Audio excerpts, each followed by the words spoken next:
Hello, good evening to another episode of Guns and Yellow Ribbons. It's Thursday night. We normally do a preview show on a Thursday night, but there's no football and no football of consequence. You've got the Nations League and all that rubbish going on. So we decided, Trevor decided that we talk about the Champions League. Enjoy the show. Welcome to another podcast by Guns and Yellow Ribbons. This is your Arsenal podcast by Arsenal fans for Arsenal fans. Enjoy the show.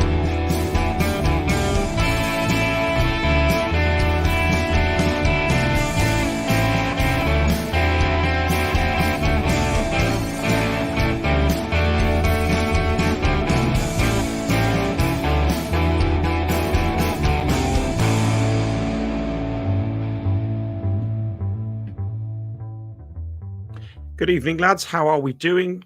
Dan, you've done something with your lighting. We can see you don't have a halo shining over your head anymore. Oh no, I must have not been a good boy today, Fergus. I don't know what's going on, but yeah. Sounds good as well, doesn't he? He's actually he's almost, nearly getting professional at this, Trevor. You know what? My camera, I tell you what, I look beautiful tonight, lads. This camera is looking good. The mic's good. The lighting's good. God, he's been drinking again. I think he might have too far there. Yeah. Trevor, this is your idea of because I'm away next week. It's my wedding anniversary with my wife, so I'm not around next week. There's no football to talk about on Monday night, so we won't have a show on Monday night. But you guys are going to do the preview show next Thursday. And you messaged me and said, we're doing a show tomorrow night. I'm all excited. I'm really enjoying these Thursday nights. And what are we going to talk about? And you gave me a list. It's all your agenda, really. A little tweak here and there, but more or less your agenda. You're looking forward to this, aren't you? Well, no pressure then. Listen, mate, I couldn't. We're not doing one on Monday, so I thought we can't go nearly 2 weeks without doing a show. So I just thought, well, let's talk about the new European Super League, how we've done so far, how we think we're going to do, where we think we might finish, how to get in the top 8 or the second 8 or the bottom 8, whatever it is, and see how we go. I don't like it. If someone wants to change my mind about it, feel free to get in the comments. But if we get to the final, but we have to go via the long route, I'm going to have to make 9 away trips this year, and that stretches my pension massively. But as usual, his massive pension. Let's look at the beginning. So all of these teams entered into the competition, and they were either first or second, or even down as far as fourth, and there was one team in Germany, I think, which ended up being fifth in their leagues that qualify as Champions Leagues. Actually, I need to get that video. 1 second. Dan, talk to us about what you think about the format and what you thought about the draw itself. I might be a bit controversial here and disagree with Hilsey for a change, but I don't mind it. Right, I think so far we've had a lot more draws of big games early on, which I think is nice. I think that the bit I'd never used to like at the Champions League group stages was you'd have all these sort of fodder games of people that I don't think are champions and shouldn't be in the Champions League. So we've got better ties earlier on.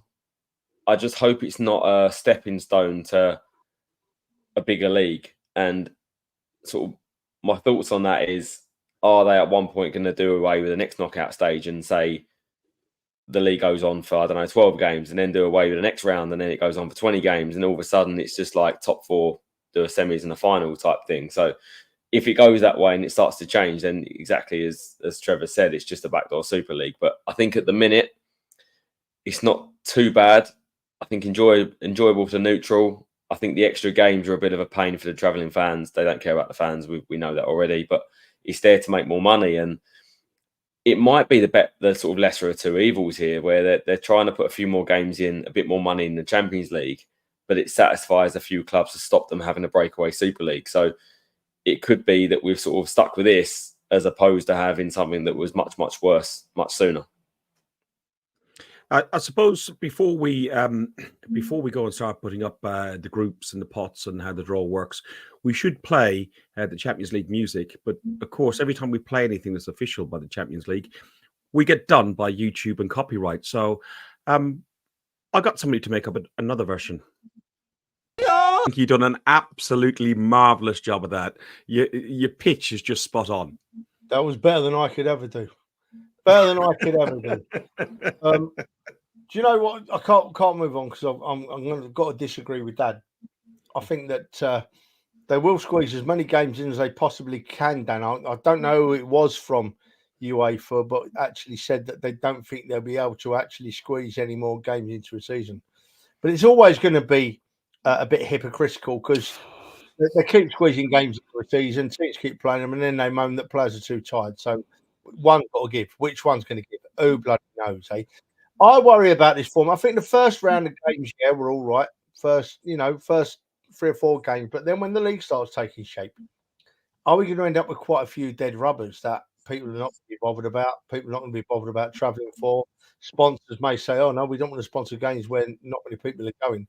I just think that how many games have we got? We've got to play 8 games. I reckon after 5 rounds, you'll start getting dead rubbers. We'll be finished in 5.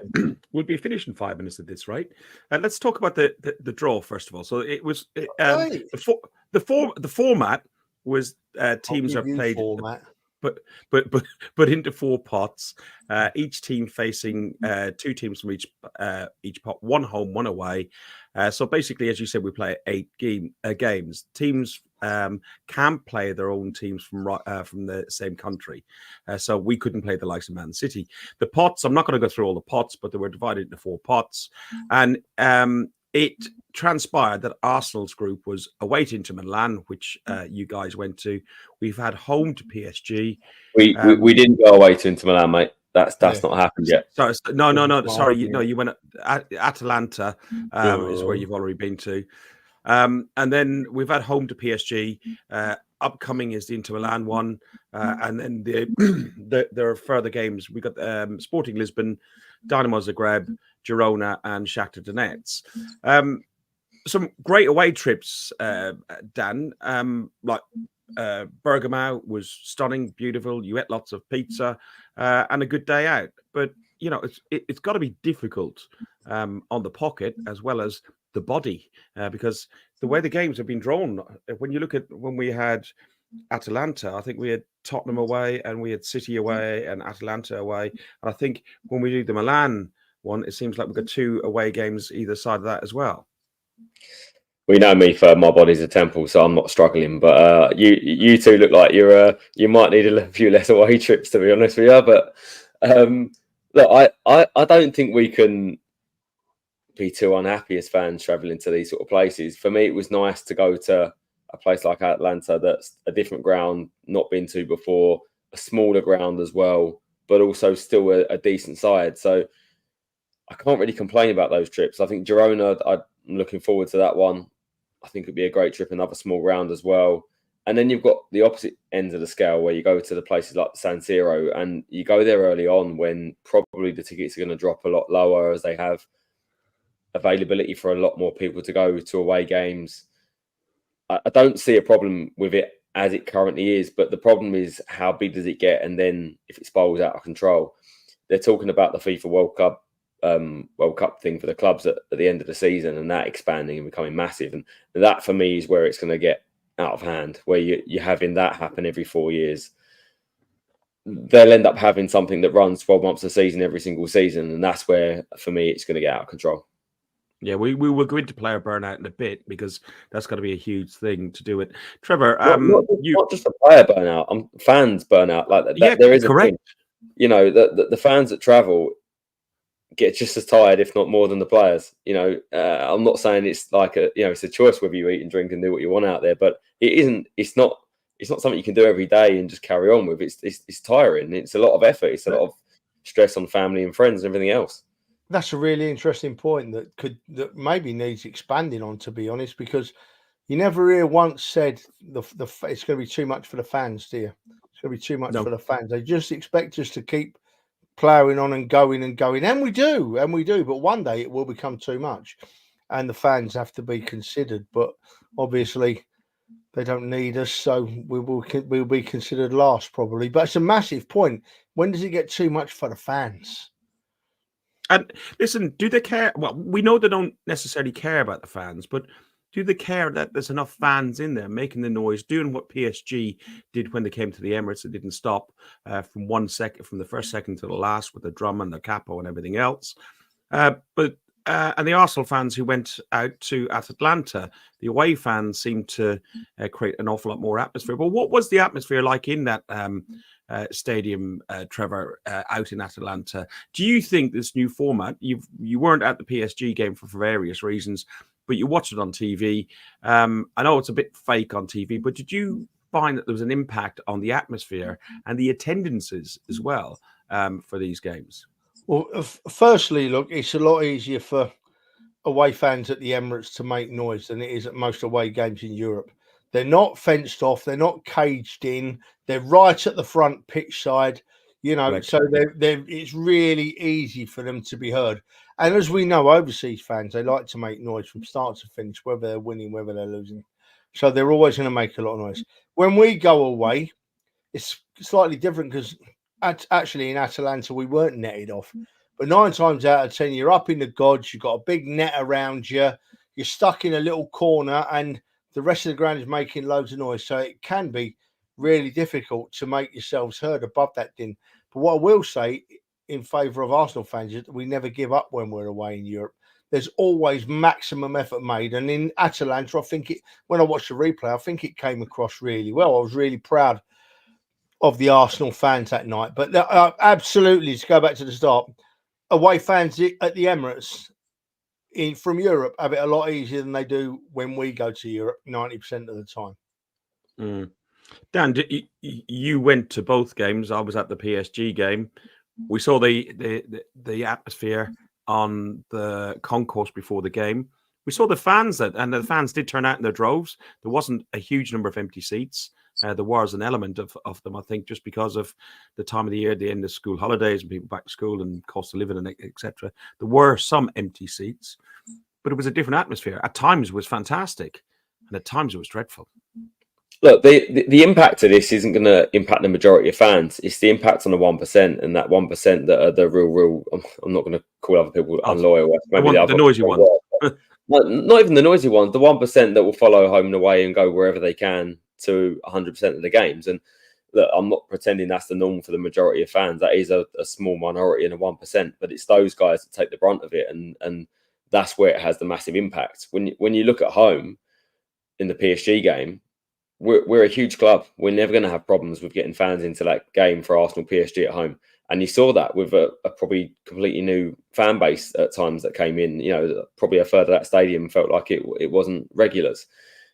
But the club don't mind because the club get more revenue that way. They get new people in that will spend in a club shop, new people that have their first experience. And for most people, they'll probably say that's a massive positive. I think it is, right? The more people that can experience games and go and watch the club that they love, it's a fantastic thing. But it is going to have an impact on the atmosphere at times for people that maybe are not quite used to what happens and maybe not as confident singing the songs. And there's only one way to build that up, and that's get more people to games. So who knows? Long term, that could be a good thing.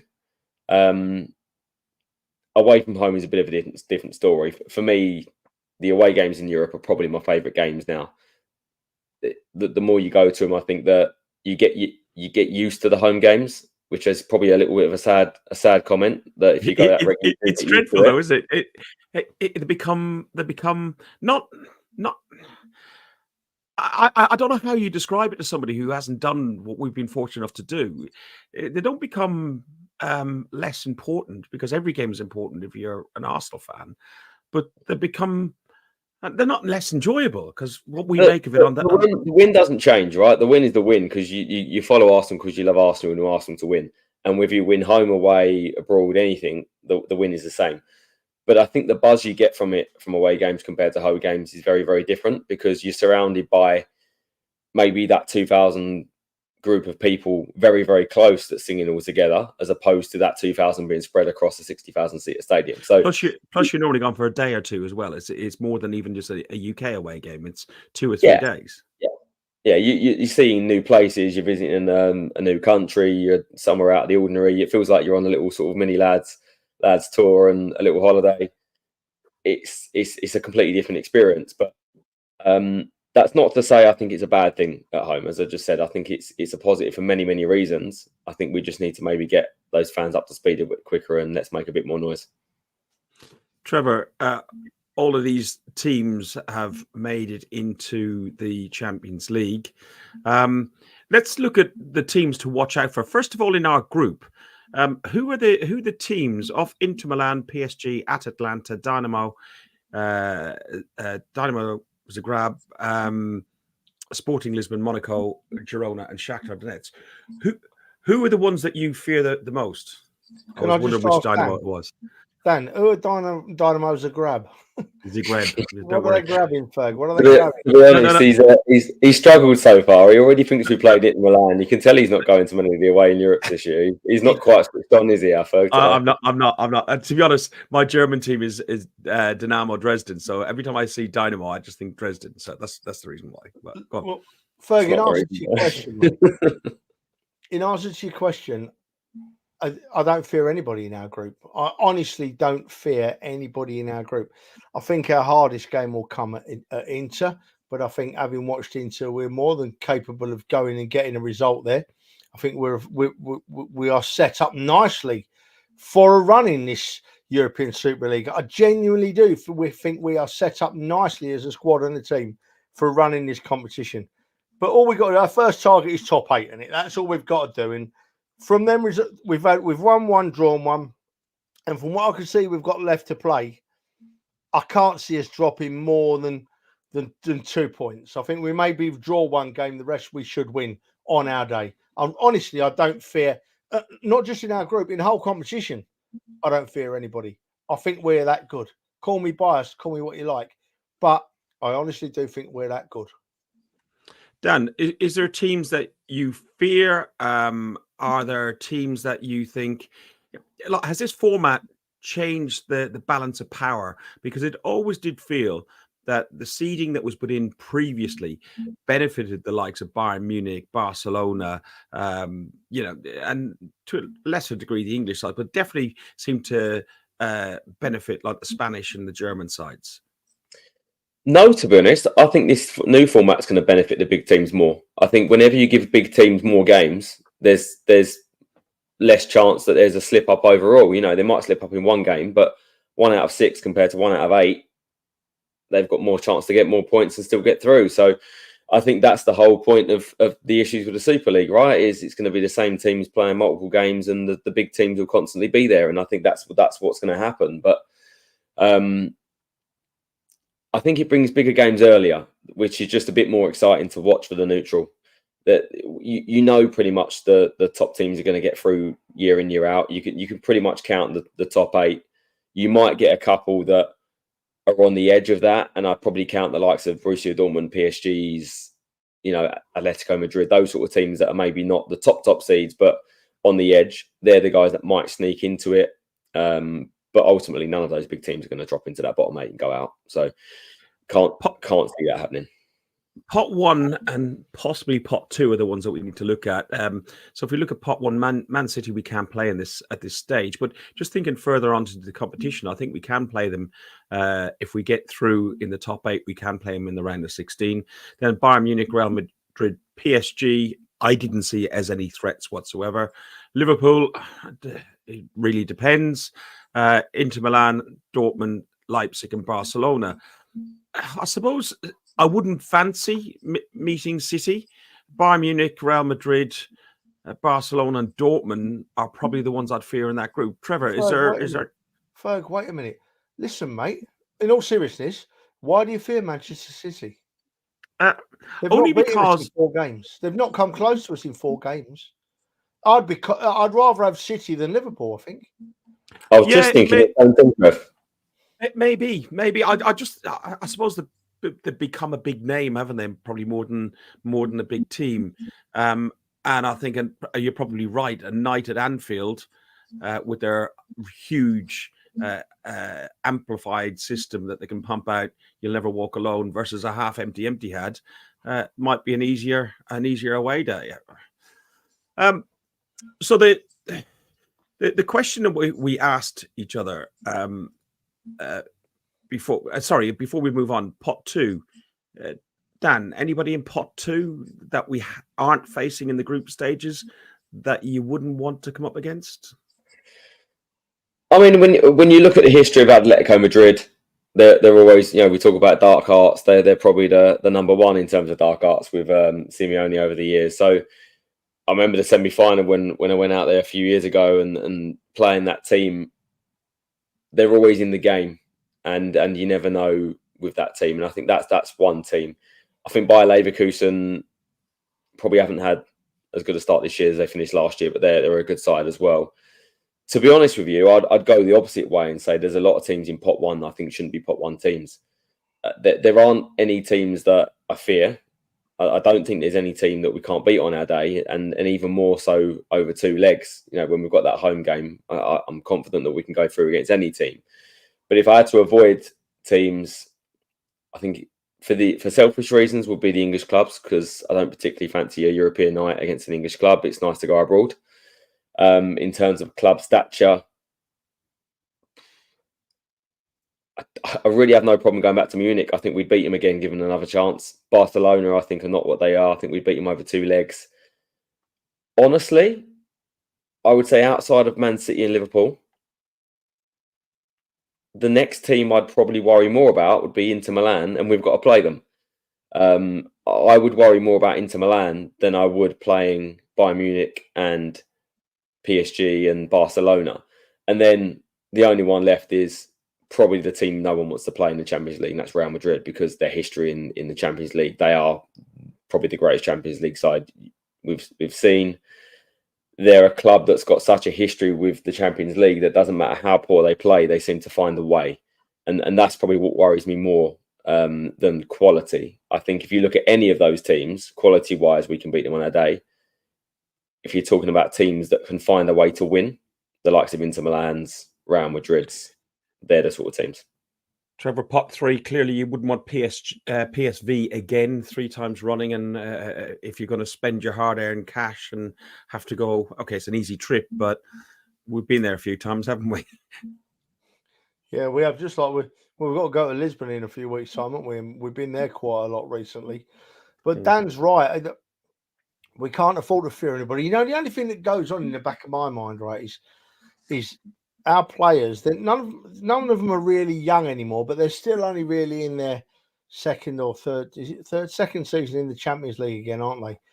And like, if a fan goes into, like, the first time I went into the Bernabeu, or the first time I went into Munich Stadium, I'm like, wow, what a place this is. And for about 10 minutes, you're not looking at anything else other than just taking in the surroundings. There's some very special stadiums in Europe. And I just worry that, I don't think they'll be allowed to, because I think Arteta's a better coach than that, but I do worry that maybe our players might go into a stadium and think, bloody hell, I can't believe it. I'm playing in the Wanda Metropolitan, or I'm playing in the Bernabeu, or I'm playing in the Nou Camp, or I'm playing in the San Siro. I just hope that doesn't stop them playing their best games. I don't think it will for a minute, but that's the only thing. The reason I'm making that point is that's the only thing I can find in my head that I think might stop us playing to our best. Other than that, I don't worry. Arteta did try and tackle that the first time this young side played Liverpool at Anfield by having the speakers in the training ground. And I think probably Arteta's learned a bit more from that some of those gimmicks don't work. What do we need? Just to come back to Trevor's point quickly, and a question for both of you. Do you not feel like there's some clubs that have an affinity with the Champions League, and that mentally has more of an issue, not just going to a big stadium, but just the name of the club that you play? You play a Man City or you play a Liverpool every single year, twice a year, but you don't play a Barcelona every year. You don't play an Inter Milan every year. And they've got such a history that the players that haven't played them will have that natural fear. I think you probably got a point, because I listened to you when we were talking last year on in Seville and stuff like that. And even when with the draw, ahead of the draw, you're going, oh, please let us get Real Madrid. Please let's get. You wanted the experience, and I'm sure the players, the professional footballers, will as well. But then it's if they can keep their heads about themselves as well. So How many points do we need to finish in the top 8? Well, the statistics say 15 points, so 5 wins from 8 games, or any other combination will be enough to sneak into the 8th place. 14 points, so 4 wins and 2 draws, is unlikely to be enough to get in the top 8. So it's a race to see who's going to win the first 5 games. We drew our first game, Trevor, so that type of puts us. Sorry, let me ask the question because we don't know. And what's your opinion? Does that put us on the back foot? No. You away at Atalanta was a good result for me, and we could have even, if Martinelli had his shooting boots on the night, it would have been a typical 1-0 to the Arsenal. I know we saved the penalty, but we saved the penalty. Yeah, Martinelli had 2 chances that he put over the bar, and on another night we nicked that 1-0. But no, 0-0 in Atalanta, who they won the Europa League last year, didn't they? And they've not been playing. They're not like right at the top of their form in the Italian league, but they're a very, very good side. And on the night they set up to beat us, and they couldn't. So I wasn't upset at all with a 1-1 draw. Not in the slightest was I upset with a 1-1 draw at Atalanta. Dan, were you? Do you think it put us at a slight disadvantage? I was upset for 1-1 because I thought it was 0-0, but yeah, Did I say 1-1? You did. No, you did. That must have been the last time. must have been the extra beer that we had out there, mate. No, look, I wasn't disappointed. I think, look, reigning Europa League champions, a very, very established side in Italy, and I think if you speak to any Italian fan, they see the quality of Atalanta week in, week out, that they can beat anyone. They've always been a side that can sort of challenge the top sides in Italy as well. I'd near enough liken them to a likes of maybe an Aston Villa this year, or a Brighton, or them sort of teams that are on their day capable of challenging top teams. So not disappointed at all. You've gone to a difficult atmosphere. I think if you don't lose away from home in the group stage, I'm not going to be unhappy, especially with exactly as Trev said, we could have nicked it on our day. But we also don't get a couple of changes. Four wins and 4 draws. 4 wins and 4 draws. Will that be enough? 12? Yeah, it would be. It would be 16, wouldn't it? So, well, do you know what? The thing is that I do see us winning our home games. I think 15, 16 points will be on the edge of the top 8. I don't think that's going to put you right near the top, if I'm honest. I think if you want to guarantee a top 8, you're probably going to need to have 17 and 18 type points. So I think if we want to do that, we'll have to win one of our away games at least.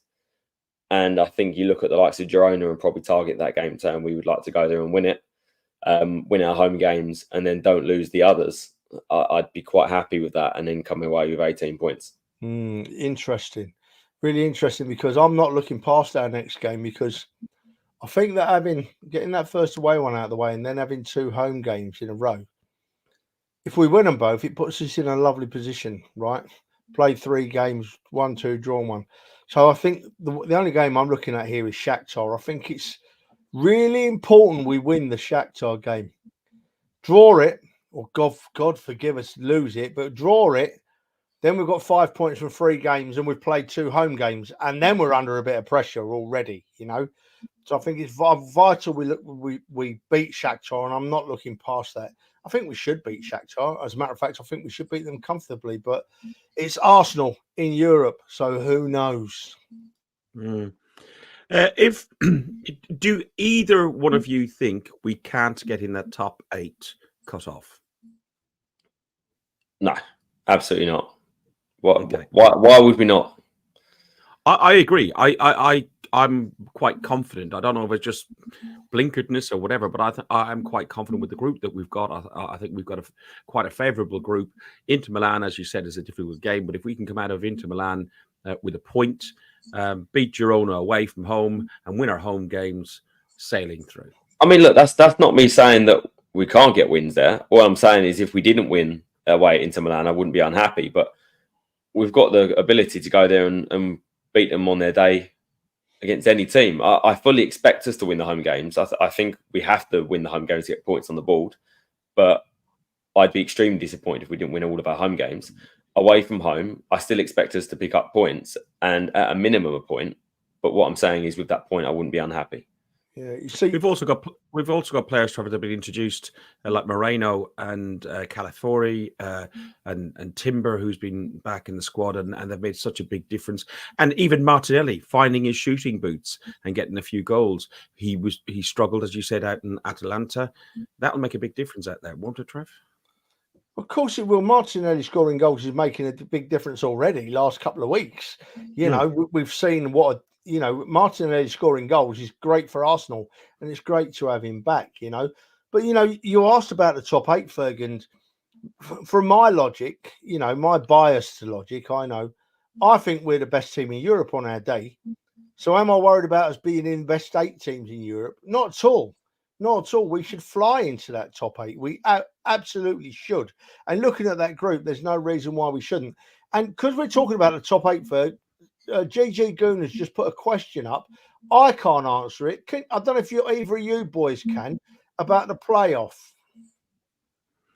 So if we don't go into the top 8, 9 to 24 drop into a playoff situation.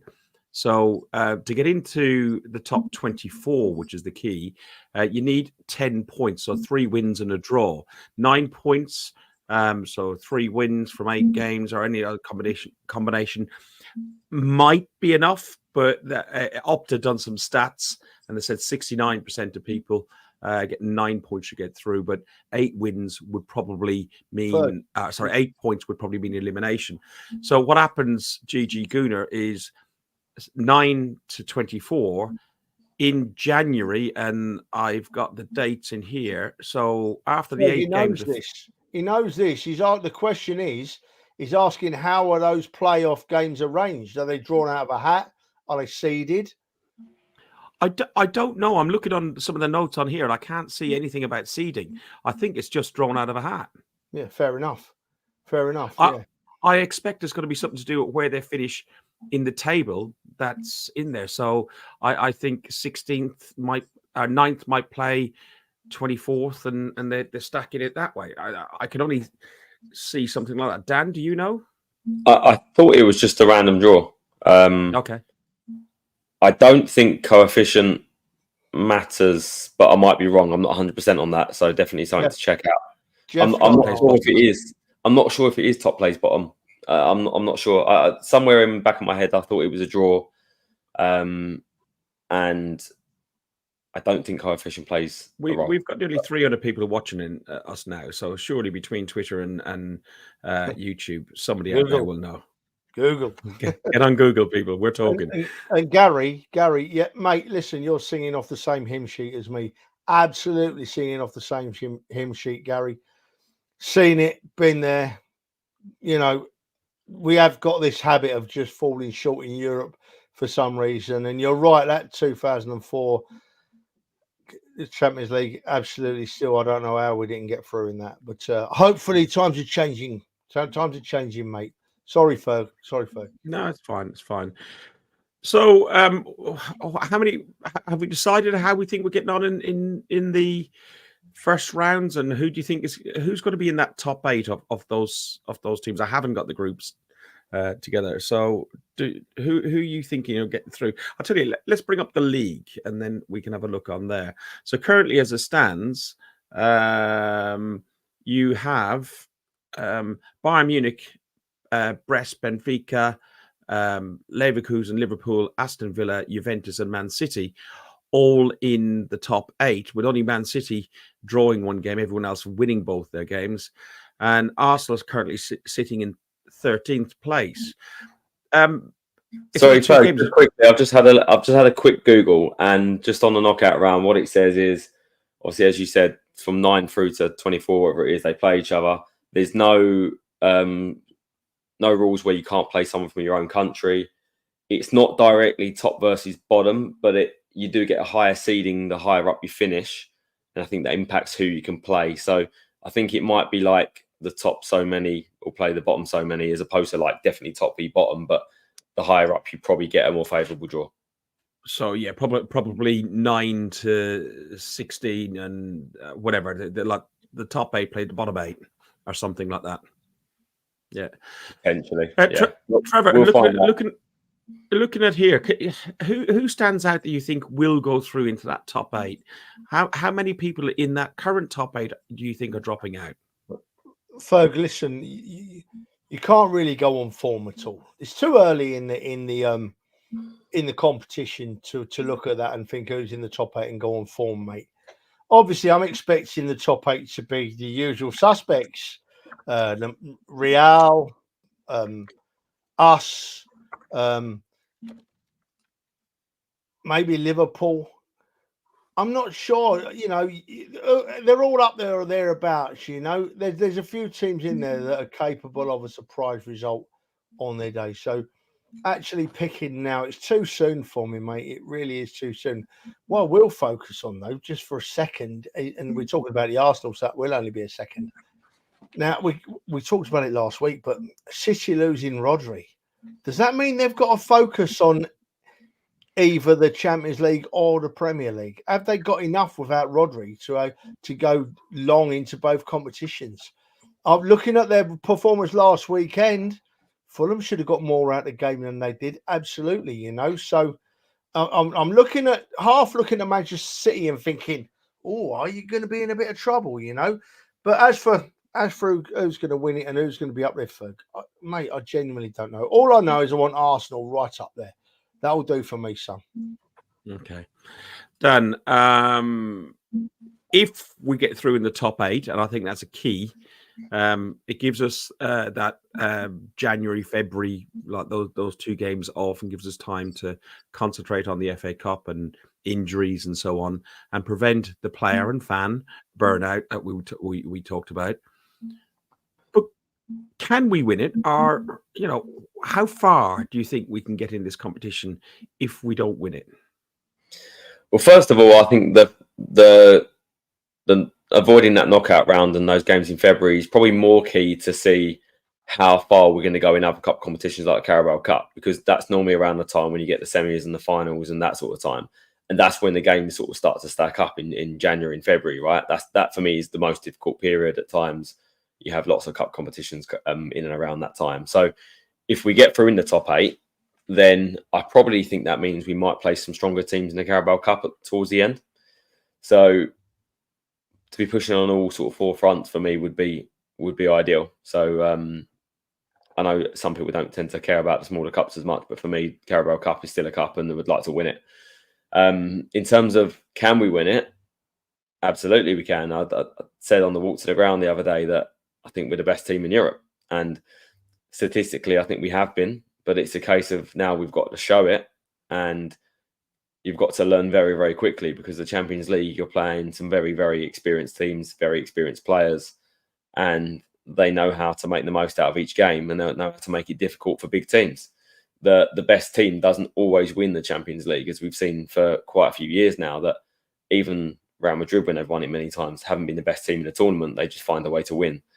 The Inter Milan team, the Porto team of Jose Mourinho, those sort of teams weren't the best teams, but they won it. I remember Chelsea getting all the way and winning it with Roberto Martinez. Classic examples of teams that are not the best teams in Europe that win it. So we've got to be a bit more street smart when we play in the Champions League. But if we are, and I think we are learning very, very quickly as a squad, then that gives us more chance of going all the way. So for me, absolutely, we can go all the way to win it. Trevor, your thoughts on that? Yeah, I think we can go on and win it. As Dan just said, it's really important. I think we avoid that knockout round, that preliminary knockout round, because if the worst came to the worst, you could be playing away in Europe 2 weeks in a row. I don't think that UEFA would allow that, but there's certainly the possibility there that you could, because the first knockout round follows on directly after the preliminary knockout round. So we don't want to be in that. We want to be out of there and away from there.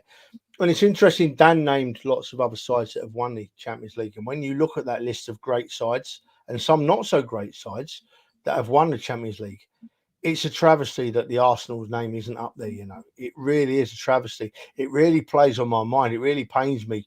And I've said it loads of times and I'll say it again. It really worries me that I'm not going to see my great football club win the Champions League in my lifetime.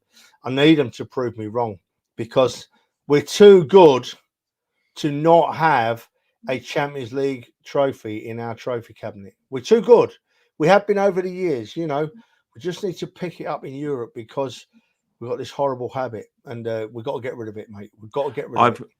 I've got a little bit of a fear because of the new format. Nobody who fails to qualify in the January, February knockouts, if they fail to get through, they don't drop into the Europa League, and likewise in the Europa League, don't drop into the conference. They're out of the competition. That means that the people who are in those the conference and the Europa League competitions are the ones that are in there, and the likes of Spurs and so on, as English sides, would be considered strong contenders and getting to the latter stages. And God forbid, could you imagine if they'd done like a West Ham and you'd have to go to White Hart Lane and them singing that shit? Oh my good God, that would do my head in. Anyway, honestly, mate, I don't think they're good enough to win it. I think the teams in there they're much better teams than them. But look, even if they do at some point in the future, in whenever it is, hundreds of years, whatever it is, something will probably happen. But look, they're never going to be as good as us. They're never going to be the Arsenal. They're never going to have our history, our class, anything else. So I just wouldn't worry about that. Focus on ourselves, and what we win is what we win. I couldn't care less about them. I really couldn't. I'm not even going to say a word on the subject. It just fine. We'll move on. Nothing to see here at all. The next thing you've got on the list here, Trevor, was player burnout. I think we touched on that. And did you want to expand further on that? Yeah, we did talk about it very briefly earlier before you rudely cut me off. But it's just, I don't know. I just get it playing in my mind that all we hear from clubs nowadays is player burnout, this, player burnout, this, player burnout, this, player burnout, that. But we're still having more rounds in the Champions League. We're still playing pre-season friendlies and post-season friendlies and friendlies when there was a winter break last year. Most teams went on a tour and played a game or something, you know. So it's all very hypocritical to me about this player burnout. Either stop moaning about it or actually stand up and do something about it. Stop just keep talking about it. Every week it's boring. You hear Guardiola, you hear Postecoglou. Yeah, we'll play this. And there's others as well. I've just named them two off the top of my head. I'm not picking on them two in particular. But players of this, players of that, players shouldn't be playing. Players shouldn't be doing this. You got that Tottenham captain. Yeah, well, we're getting burnt out. We shouldn't have to play all this so often. 2 games a week, from my perspective, they shouldn't be struggling anyway. They're super fit athletes nowadays, you know. And secondly, stop moaning. If it really bugs you that much, do something about it. But don't give me a headache every week just moaning. You're on mute, Ferg. Thoughts on player burnout? I actually disagree with Trev, if I'm honest. I don't care. Couldn't give a shit. I agree that there's a problem with player burnout, and I think there are way too many games. But I don't think it's as easy as saying just do something about it, because the only way I can liken to that is there's more games for the fans to go to. And is the answer just, oh, you're tired, don't go then? It's not always that simple. I don't think they could put any unlimited number of games in the season. I will try my best to do it. So I don't think it's that simple, right? I do think you need someone at the end of the day to put a stop to it and put a cap on it and say, enough's enough. This is too many games now. You're not fitting any more into the calendar. Because you can make the Champions League as big as you like, double the format, triple it, put whatever amount of games in. If you're a top player and you're a top professional, could you imagine the likes of Messi and Ronaldo saying, yeah, but I don't want to play extra games in the Champions League? They want to play every game. They want to be the greatest. They want to win every game. They're professionals. Then they're never going to say that. But they're probably in the back of their mind hoping that someone else can step in and say, enough's enough, no more for them. It doesn't have to be the Champions League, though, does it? There's less important games that they're not forced to play, but they get money, so they go. Simon Lester put a comment in there about Brian Talbot played 70 games back in the day. But it was, I don't think, it might have been a tougher, harder sport. The ball might have been heavier, the ground heavier, the boots heavier, and it would have been the intensity of the game is not there. Yeah, that's what I was going to say, the intensity. I watched a game the other day. I don't know if people follow the Arsenal History channel, but they show a lot of old games on there as well. And I was watching an Arsenal-Tottenham game. It was 2-0 Arsenal from the early 80s. And the pattern of play 40 years ago is exactly the same in every game. and that's the team steps up to the field, the ball goes out to the fullback, he gets lumped up to the striker, second man gets the knock on, and that's how teams play. It isn't as intense and end to end as it is now. You know, it's a very, very different game. It was a physical game. I think they're probably different physicalities to it, where the centre halves and the strikers probably had quite a lot more heavy knocks. But in terms of fitness and legs, I don't think it's anywhere near. Wrong. You're wrong. You're wrong. You go and run around on a carpet for an hour and then go and run around on a sandy beach for an hour and tell me what knackers you more. Yeah, but they wasn't running as much in those days, Trev. That's the thing. They ran up and down in quagmires, week in, week out. There may be different styles of fitness. The players may even be fitter nowadays, actually. But if they're fitter nowadays, they shouldn't be moaning nowadays. They play on carpet every week. They come off the field. I can't remember the last time I see a player come off the field with mud on his shorts. The pitches are that good. You know? Go back to 1970 and watch some of them games where they ran around for 90 minutes in mud up to their knees. Don't talk to me about this. There certainly wasn't the pressing as there is now, Trev. You know, when the ball was in the back line, it was left there to be lumped forward because the team would drop deep to win the ball in the air. They wouldn't press. You can't play on one of them pitches for 90 minutes and try and press. You couldn't. It was physically impossible. You couldn't press on a muddy pitch for 90 minutes. And even these modern players today would moan about it after 2 minutes. Actually, they probably refuse to play on a muddy pitch like that, to be honest. But nah, you go back and watch some of the games, Dan, when they're sinking in the mud, and tell me they should have been pressing. They couldn't press. It was physically impossible. Interesting stat for someone to go and look at in the chat. Then, what's the average distance run per decade? Because I guarantee it would have increased over the years. Yeah, but also you have to look because they're playing on bloody carpets, and the playing with lightweight. The level for the players is much different now, Trev. Much different. Dan, you try and run up and down, do everything what the players are doing now, or even back then, with something as heavy as this on, you know, soaking wet and full of mud. I get both your points, and I think it really is a valid point. Look, listen, this tournament is clearly going to evolve. Trevor has, and I think Bill on Twitter as well as, and a few others have come along and said it's the European Super League by the back door. If it does become the European Super League by the back door and becomes through the front door, do we see weekend games for the European Super League being the main and the Premier League being played at the weekend? Trevor, it was your idea of a question. I've slightly tweaked it. Yeah, I think that I don't see how we play any more games than we're playing at the moment, unless the pre-season and post-season friendlies are taken away and they extend the season by a week each end. But I would absolutely love to see European games being played on a Saturday and some Premier League games being moved to midweek, like vice versa. A weekend in Madrid or a weekend in Milan or a weekend in Lisbon. Absolutely. I'd love to see that. I can't see what should stop it, really. Dan? Very interesting there, because I was just about to say no, but Trevor's just changed my mind, if I'm totally honest. Travels. I never actually thought of that, so I would agree with Trev, actually. I don't care. It's a tough one. It's a tough one, but you do care, Trev. Don't lie to me. It's a tough one because do you want your...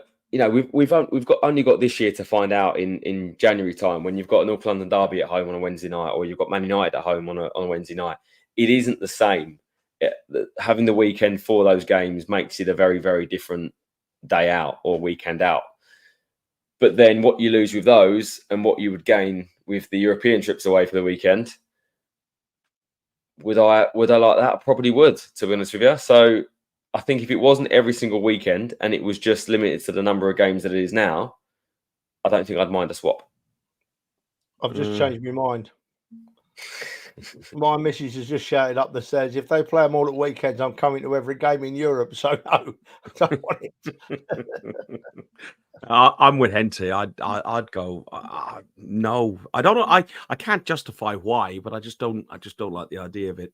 Listen, a question for you guys. I know you've got no kids, Dan, but Trev, you've got a daughter and a son, and it's a dilemma. If the Champions League final was say on the 31st of May 2025, it's in Munich, and the alternative for that day was a wedding celebration to walk your daughter down the aisle in Dresden, and it's 6 hours drive to get there.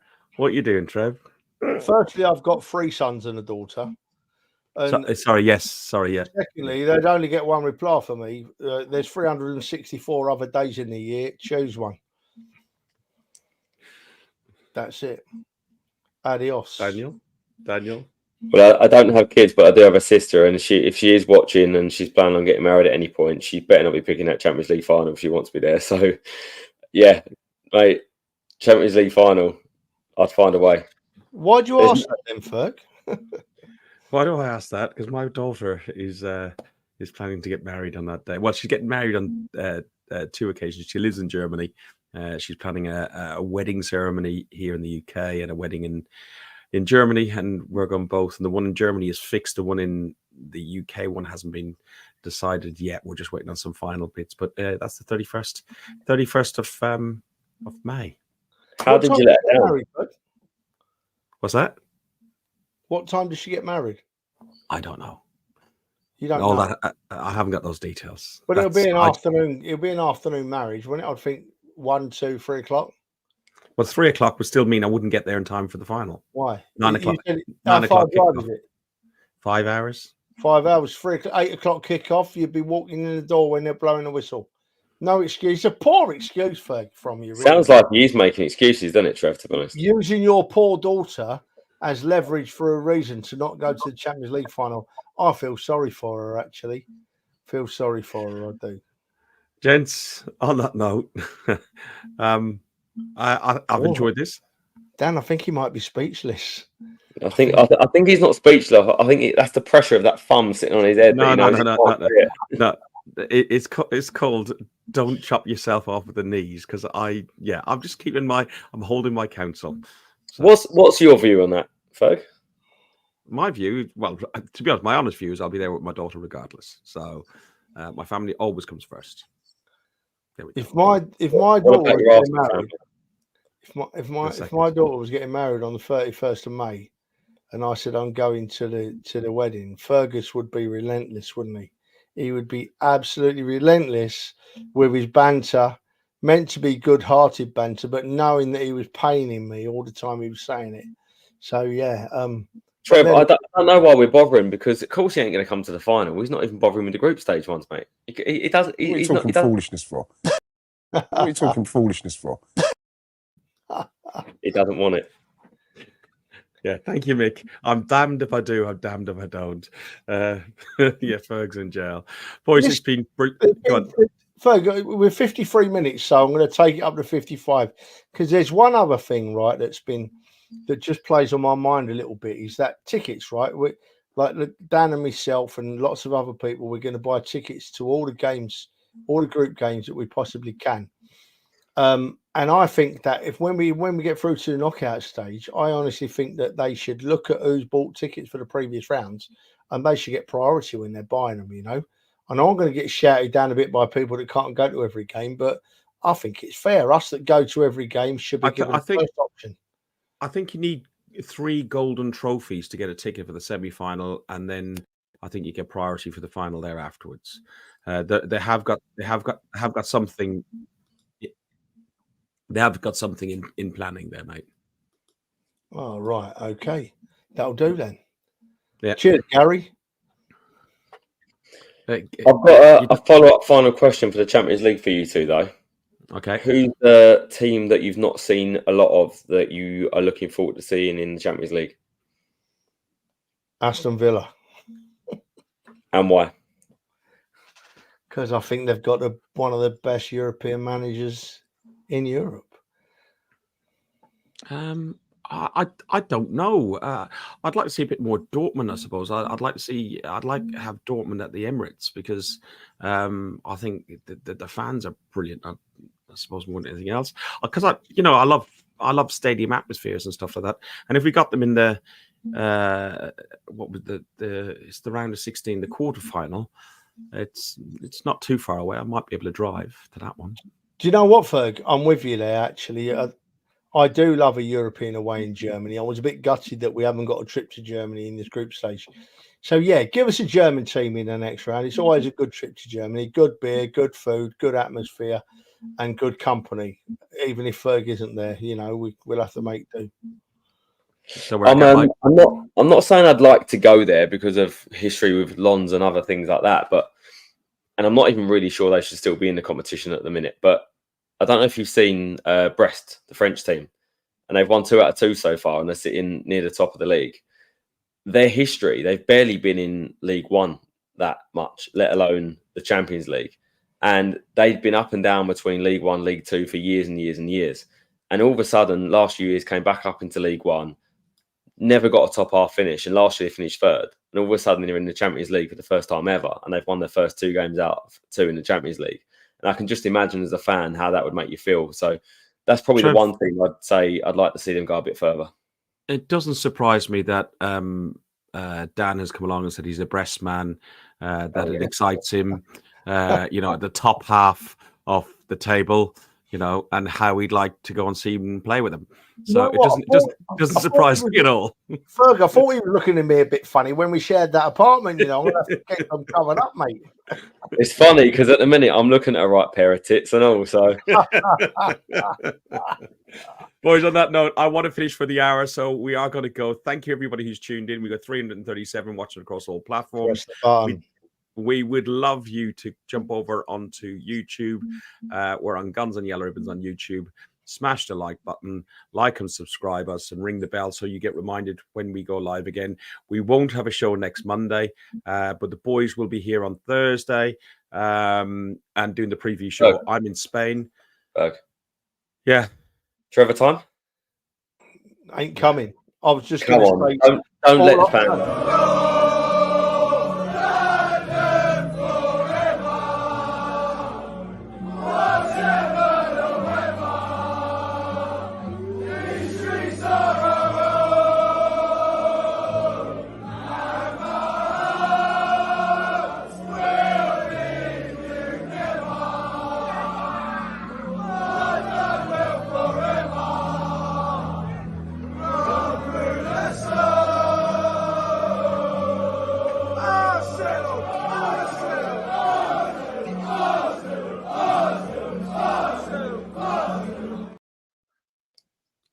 Thank you, boys. Ferg said no to Trevor time.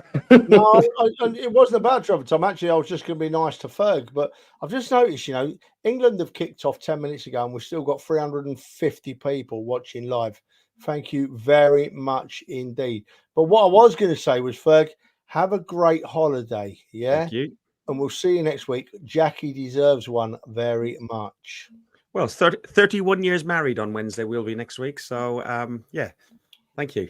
Well done, Jackie. I don't know how you've done it. Jackie, you're a hero, an absolute superstar. How did you do it?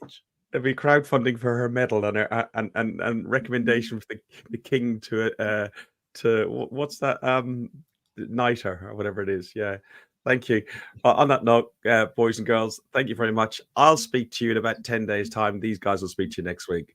Up the Arsenal, fuck the Spurs.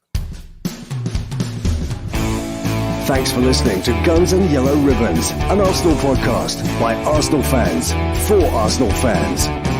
Follow us on Facebook at Guns and Yellow Ribbons or Twitter at Guns and Ribbons. And remember to rate and review us too. Up the Arsenal. Please let the record note I last 59 minutes. I haven't gone for a wee. We charge the phone.